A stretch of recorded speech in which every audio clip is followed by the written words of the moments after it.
क्यों दिया था भगवान श्री कृष्ण ने अश्वत्थामा को श्राप? कौन था अश्वत्थामा? दुनिया का सबसे बड़ा महाकाव्य महाभारत है, जो सिर्फ हिंदू धर्म का ही नहीं बल्कि संपूर्ण विश्व का सबसे बड़ा महाकाव्य है। महाभारत महाकाव्य श्री गणेश जी ने लिखा था। महाभारत महाकाव्य श्री गणेश जी को ऋषि वेद व्यास ने बताया था। महाभारत का युद्ध कौरव और पांडवों के बीच हुआ था। यह युद्ध राज्य की प्राप्ति के लिए हुआ था। गुरु श्री द्रोणाचार्य बाल्यकाल से ही कौरव और पांडवों के गुरु थे और उन्हें शिक्षा प्रदान करते थे। अर्जुन को महान धनुर्धर भी गुरु श्री द्रोणाचार्य ने ही बनाया। अश्वत्थामा गुरु श्री द्रोणाचार्य का ही पुत्र था, लेकिन जब महाभारत का युद्ध हुआ था तब गुरु द्रोणाचार्य और अश्वत्थामा ने कौरवों की तरफ से युद्ध में भाग लिया था। अश्वत्थामा एक महान योद्धा था।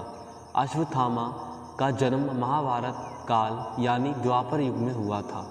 ऐसा कथन है कि गुरु द्रोणाचार्य को संतान की प्राप्ति नहीं हो रही थी, तो वे तपस्या करते थे। एक दिन वे तपस्या करने के लिए हिमाचल पहुंच गए।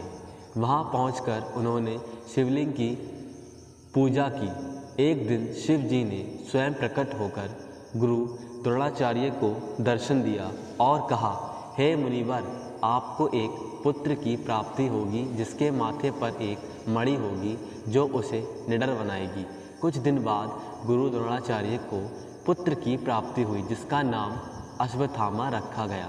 अश्वत्थामा की माता का नाम कृपि था। बचपन में ही कृपि अपने पुत्र अश्वत्थामा को दूध पिलाने में असमर्थ थी, चूँकि गुरु द्रोणाचार्य गरीबी से परेशान थे। गरीबी का आतंक इतना बढ़ गया था कि एक दिन गुरु द्रोणाचार्य ने हस्तिनापुर जाने का निर्णय किया। वहाँ पहुंचकर उन्होंने हस्तिनापुर के एक जंगल में अपनी एक कुटिया बनाई और वहाँ रहने लगे। एक दिन गुरु द्रोणाचार्य हस्तिनापुर के महल में जा पहुँचे। उनकी बुद्धि देख भीष्म पितामह ने उन्हें कौरवों और पांडवों को शिक्षा देने के लिए कहा।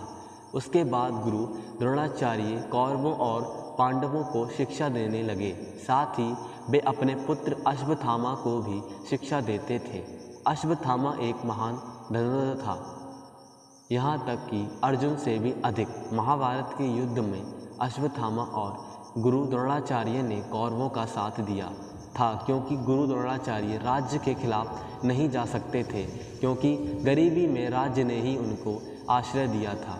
ऐसा भी कहा जाता है कि एक समय ऐसा भी था जब युद्ध हो रहा था, तो युद्ध में अश्वत्थामा और गुरु द्रोणाचार्य अकेले ही पांडवों पर भारी पड़ रहे थे।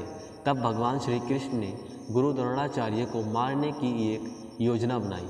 उन्होंने अश्वत्थामा नाम का एक हाथी मार गिराया और यह खबर फैला दी कि अश्वत्थामा मारा गया। जब यह बात गुरु द्रोणाचार्य को पता चली तो पुत्र शोक में वे रथ से नीचे उतरकर रोने लगे और शस्त्र त्याग दिए। ये देखते हुए श्री कृष्ण ने द्रौपदी के भाई की तरफ इशारा किया। द्रौपदी के भाई ने मौका पाते ही गुरु द्रोणाचार्य का सिर धड़ से अलग कर दिया। अपने पिता की मृत्यु की खबर जब अश्वत्थामा को पता चली तो वह अत्यधिक क्रोधित हो गया और पांडवों पर हमला कर दिया। जब अश्वत्थामा ने पांडवों पर हमला किया था तब रात्रि का समय था और युद्ध का अंतिम दिन था। दरअसल युद्ध के कुछ नियम होते हैं। रात्रि होते ही कोई किसी पर हमला नहीं करेगा, लेकिन अश्वत्थामा ने रात में ही हमला किया, जिससे उसने युद्ध का नियम तोड़ा और पांडवों की छावनी पर आक्रमण करके पांडवों के पुत्रों की निर्मम हत्या कर दी और पांडवों की छावनी में आग लगा दी, जिससे कुछ महिलाएं और बच्चों की मृत्यु हो गई। इसके बाद अश्वत्थामा ने पांडवों पर ब्रह्मास्त्र छोड़ दिया और अर्जुन ने अश्वत्थामा पर ब्रह्मास्त्र चला दिया।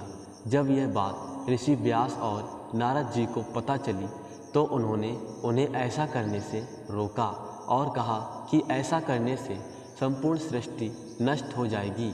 इतना सुनते ही अर्जुन ने ब्रह्मास्त्र वापस लौटा लिया, लेकिन अश्वत्थामा को ब्रह्मास्त्र वापस लेना नहीं आता था, जिससे उसने ब्रह्मास्त्र अभिमन्यु की पत्नी के गर्भ में पल रहे बच्चे पर चला दिया, जिससे उसकी मृत्यु हो गई। इतना सुनते ही श्री कृष्ण भगवान अत्यधिक क्रोधित हो उठे और अश्वत्थामा को मारा और उसके माथे से मणि निकाल ली।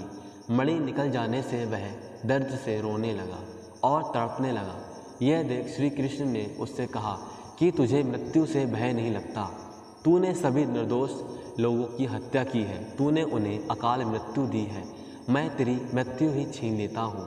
मैं श्री कृष्ण तुझे यह श्राप देता हूँ कि तू आजीवन अमर होकर इसी धरती पर युगों युगों तक इसी पीड़ा के साथ भटकेगा। तू मृत्यु मांगेगा मगर तुझे मृत्यु नहीं मिलेगी।